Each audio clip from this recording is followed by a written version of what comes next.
మహిళల పట్ల social media ద్వారా మహిళల్ని అవమానకరంగా మాట్లాడడం, చాలా అసభ్యకరంగా మాట్లాడడం, వారి గౌరవాన్ని తగ్గించే విధంగా మాట్లాడడం, కుటుంబ సభ్యులు అవమానంతో బాధపడే విధంగా మాట్లాడటం, మహిళల్ని మరి కించపరిచే విధంగా మాట్లాడటం అనేది చాలా జరుగుతోంది.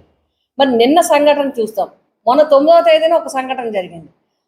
కల్పన అనే ఒక ఎంపీటీసీ సభ్యురాలు, ఆమె ఇంటి దగ్గర ఉంటే ఆవిడ మీద ఏదో సంథింగ్ సోషల్ మీడియాయో ఏదో కేసు పెట్టారు. ఏదైనా కేసు పెట్టచ్చు, ఎవరైనా కంప్లైంట్ చేయొచ్చు, దానికి ఎవరు కూడా తప్పు పట్టలేరు. ఎవరైనా ఎవరికి బాధ కలిగితే వాళ్ళు కంప్లైంట్ పెడతారు.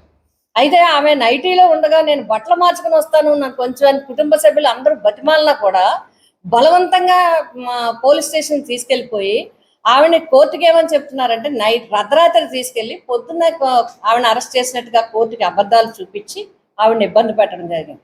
మరొక చోట భాస్కర్ అనే అతన్ని సోషల్ యాక్టివిస్ట్ని చాలా ఇబ్బందులకు గురి చేయడం జరిగింది. ఇవి రీసెంట్. మిగతా ఇంతకు ముందు జరిగినవి అన్నీ కూడా చెప్పడానికి టైం కూడా సరిపోదు.